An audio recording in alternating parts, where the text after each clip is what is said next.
Alright, welcome to the channel once again. Sir Paul here, and in this video we want to look at how to separate fixed cost and a variable cost from a total cost. So when you have a total cost, how can we get the fixed cost component and the variable cost component from that total cost? So we have so many ways that you can separate the fixed component from the variable component. We have the high-low method, we have the regression method, and we have the scatter diagram. In this video, our focus will be on the high-low method. And before we go to the high-low method, what makes up a total cost? So a total cost is equal to the total fixed cost plus variable cost. So TC is equal to fixed cost plus variable cost. And in our previous video, we learned that the fixed cost is fixed at all output levels. It is a cost that is fixed in total. And we say variable cost varies in total. And the variable cost too, it depends on the level of activity. For example, the unit produced. So when the unit produced increases, the variable cost will increase.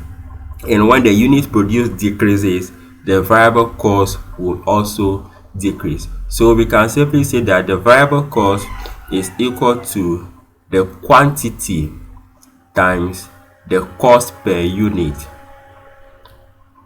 Cost per unit. So we can use this to replace the variable cost here.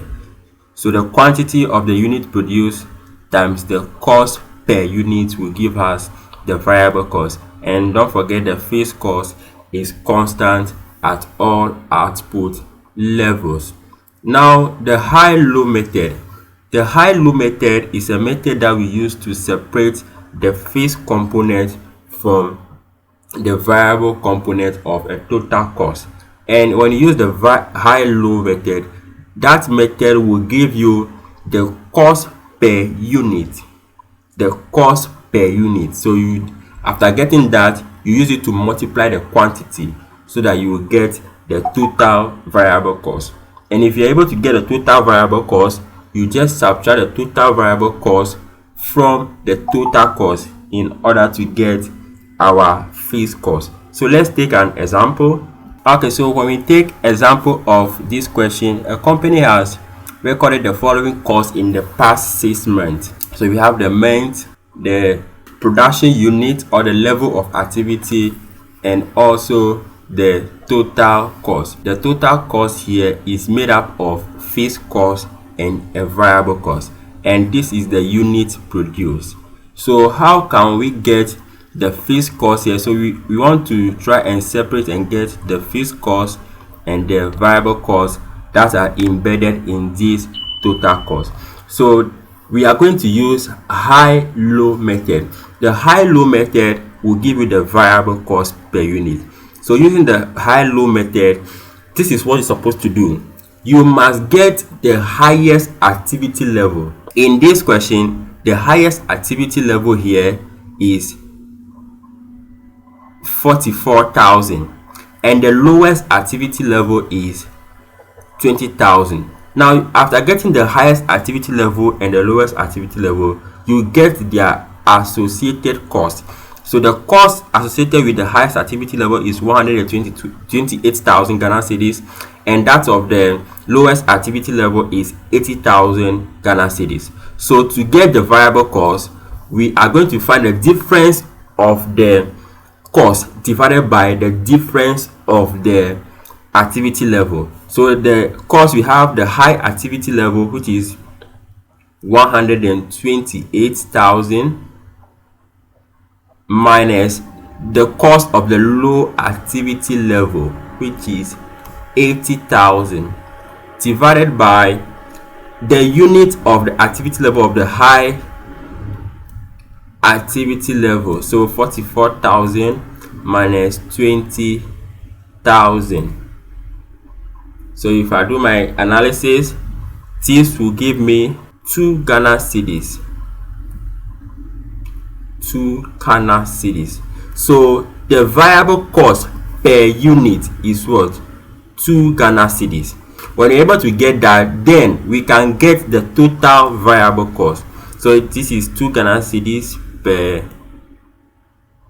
unit. So to get a total variable cost should be the 2 cedis times the unit produced. So if we are using the high activity level as reference, then the unit produced is 44,000. So 2 Ghana cedis times 44,000, and this will give me 88,000. So if the variable cost is 88,000, what then is the fixed cost? So this, let me quote this function: total cost is equal to fixed cost minus variable cost. Our total cost for the high activity level is 128,000 Ghana cedis. So let me write out 128,000 Ghana cedis, which is equal to the fixed cost minus plus the variable cost, and the variable cost is 88,000. If I do my change of subject, my fixed cost should be equal to 128,000 Ghana cedis minus 88,000, and the fixed cost should give me 40,000. So if we do that, that means we have a fixed cost of 40,000 and the variable cost per unit is what? 2 Ghana cedis. So we can derive a total cost function here.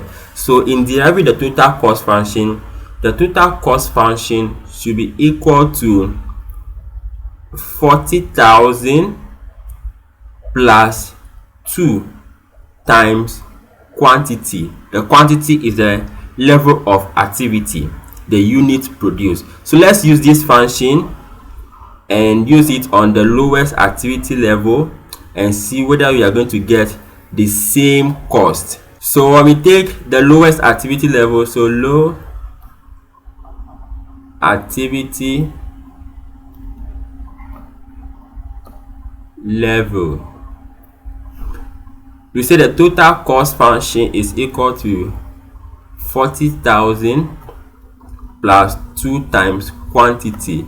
So to get the total cost for the low activity level should be 40,000 plus 2 times the quantity, and the quantity here is what? 20,000. So 20,000. This will give me 40,000 plus 40,000, and ladies and gentlemen, we have our total cost should be 80,000. So the cost that we have here is what? 80,000. The variable component is 40,000 and the fixed component is also 40,000. Let's try it for the month of February and see what we are going to get. So in the month of February, the total cost should be equal to the fixed cost plus the variable cost. Total cost is equal to fixed cost of 40,000 plus the unit cost is 2 times the quantity. The quantity here is 40,000. So this will give me total cost should be equal to 40,000 plus 80,000. So the total cost is equal to 120,000 Ghana cedis. So we are able to separate the fixed component from the variable component. We are able to separate the fixed component from the variable component. So the requirement here, you are required to advise the company by estimating the following. So you have to get the variable cost per unit, and the variable cost per unit we got 2 Ghana cedis. That's for the variable cost per unit. And the fixed cost we get what? 40,000. The fixed cost is fixed for all the activity level. So in our next video we take a complex question, or we take a question on step phase course and see how we are going to separate it. See you in the next video.